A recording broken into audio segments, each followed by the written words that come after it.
Washington Spirit, 9 draws last year, and they fell just short of that playoff line. They crashed out at the end of the year. They end up losing their coach. A lot of changes in the offseason, including the hiring of new head coaches. Initially, it's going to be Jonathan Giraldez, who will join the current Barcelona coach. He will not join the Washington Spirit until mid-June following Barcelona's season. And then they hired as the first assistant, Adrian Gonzalez, who will be the interim head coach until Giraldez gets there. This Washington Spirit side, they look a little different. They got some new free agents in. They lost Ashley Sanchez to North Carolina.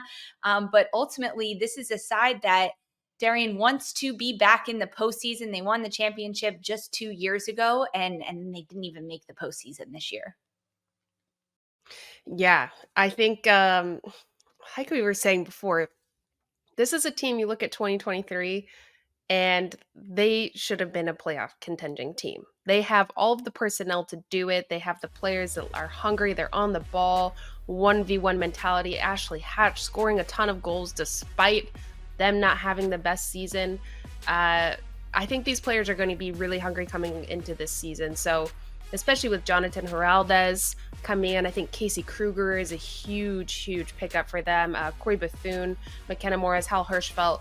This is a team that I think is really going to build with Jonathan Giraldez. They already have the personnel that want to play that sort of Spanish-style football that he's going to bring into this league. So I think that they're just going to build on that, and I wouldn't be surprised if maybe we see some bigger players from Europe come over based on the coaching move. When you have a good coach, I think if I'm building and my career has taken off under a coach that's really developed me and he's brought a team that's won a ton of championships and is moving leagues, moving somewhere where maybe I've wanted to go, I would go to where that coach is. So I wouldn't be surprised if we see some players coming over to the Spirit that's going to help them play this style. I also think we're going to see players that maybe didn't get to shine last year because they were playing kickball. Frankly, I don't know another way to put it. They were playing kickball and it didn't suit most of them. They relied on Trinity Rodman solely and Ashley Hatch to get on the end of everything, which only works for so long. It's a very one-dimensional way to play, and I think he's going to add more dimensions to this team. And then we're going to see players like Andy Sullivan, who is a very possession, technical leader on this team that actually gets to play with the ball, actually gets to connect the lines. It's just going to suit this personnel. I think that Spirit has a lot more. And with the leadership of Kruger coming in and maybe the addition of some more players, maybe Spanish players, is going to make this team really good. I am intrigued how they're going to do since he's not going to be there until, for another 6 months, maybe? Mm-hmm. Yeah.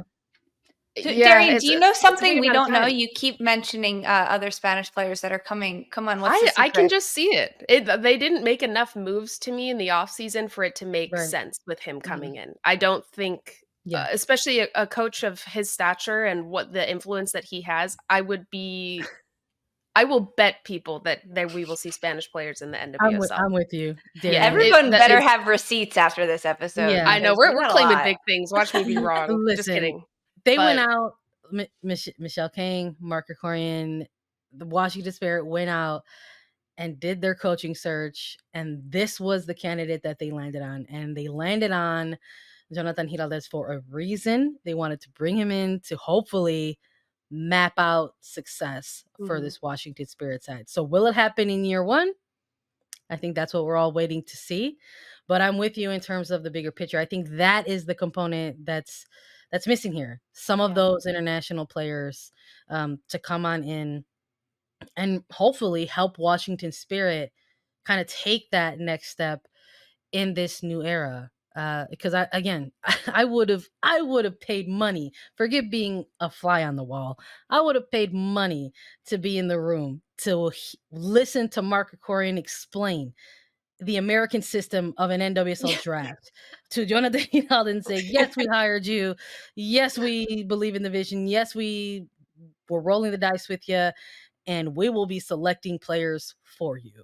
And just what was the reaction there, right? So, and Sandra, not just like one or two players in the draft, but we're also going to trade away a player. So we get a top pick and get Corey Bethune. And then we have 4 other picks in addition to Corey Bethune.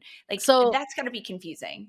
the American in me is like, cool, bring it, awesome. Like Washington Spirit have had what 6 invited of their draftees into this preseason camp. I believe 5 of them at the time of this recording have already been signed. Yeah. So yes, they rate these players. They rate these players. They went out and made moves to grab them and obtain it in the draft. They've signed them.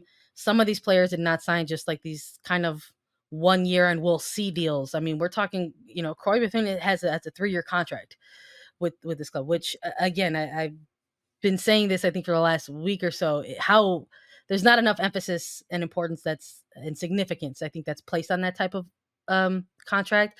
I don't think people realize how incredibly difficult it is for players who leave the collegiate system, declare for the draft, get drafted, get invited into their preseason camps, and then have to compete with so many others who are in front of them with years of experience in front of them to go out and earn contracts out of preseason. We're talking scrimmages, we're talking trainings, we're talking like random exhibition games if you get them. And clubs say, yes, I want to sign you and build with you. That's massive. I think it's an incredibly underrated part of NWSL, and so many of these players and so many of these clubs that have been announcing these types of contract over the course of this week, I think should absolutely be celebrated. Corey Bethune, one of those in the Washington Spirit, along with, again, four other players, McKenna Morris, right? All these players who are drafted in part of this draft class that are part of the Spirit. So there's that level of excitement for me when it comes to this Washington Spirit side, but how it's all going to blend together, mesh together with these 5 to 6 new faces, with a couple of pieces from the Spirit that have been around for a while, whether it's in Kingsbury or Sullivan or Hatch or Rodman at this point. So how is that all going to come together, and how is that all going to come together with new coaching and potentially, like Darian is hopefully trying to manifest, new major international players? Jury's still out for Yeah. me, but I want to see it. Ooh, Yeah. jury's still out. I agree. My jury's a bit still out on this one. And I don't think we'll see until July even Yeah. what this team is supposed to look like, maybe even August. There was a lot that went wrong with Washington Spirit last year. A lot. They didn't play pretty soccer. They weren't utilizing the players' individual skills. They weren't it wasn't really fun to watch them or call their games. One thing that I think did work really well was Tara McKeown playing in a center back role. I really liked that. She going as being a converted forward to a center back is a little bit different. Usually it's a forward to an outside back. And playing alongside Sam Staub, she had the right tools and the right guidelines to be successful in that role. Sam Staub is no longer here at Washington Spirit. How does that center back role, who the heck is going to fill that center back role outside of Sam Staub? I think that's a big question mark for this Washington Spirit side. A player that it not only can deliver set piece balls and good aerial balls in, but really good breaking line passes and a good 1v1 defender. She's a good aerial presence as well. Tara McKeown now is going to maybe be asked some bigger questions of herself that she wasn't asked of last year. And is she going to be able to handle that pressure? I don't know. We're going to see what happens with this Washington Spirit side. But some of the rookies and the draftees that Washington has brought in, I am very excited about. Of course, Croy Bethune out of Georgia. This is a special player. If she can get in the right groove, just imagine the magic and the sparks that are going to fly between a Bethune, Ashley Hatch up top, Trinity Rodman. Bethune is just good on the ball. She's really crafty. She's got high confidence to dribble through the lines. I think she's going to fit in really well with this Washington Spirit side. Just the personnel that they have.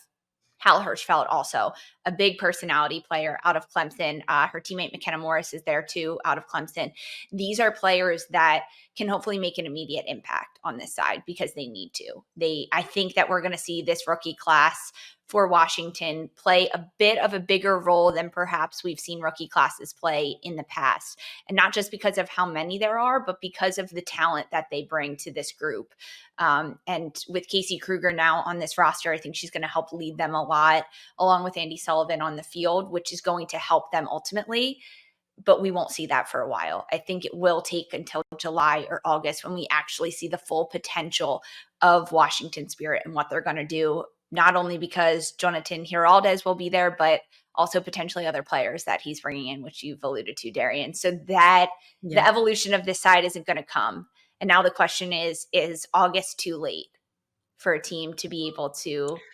I don't think so. I don't think so either. We're seeing with the U.S. Women's National Team, this is obviously like a big comparison, but Emma Hayes isn't there. Twyla Kilgore is crushing it. You never know. I think if you have a good relationship with your head coach, they're not in market, but they still have a heavy influence. Maybe we'll see that work out for this team and they'll start acquiring more players and have the culture and the style of play imprint that they want going into when Jonathan Giraldez is able to actually join later this year.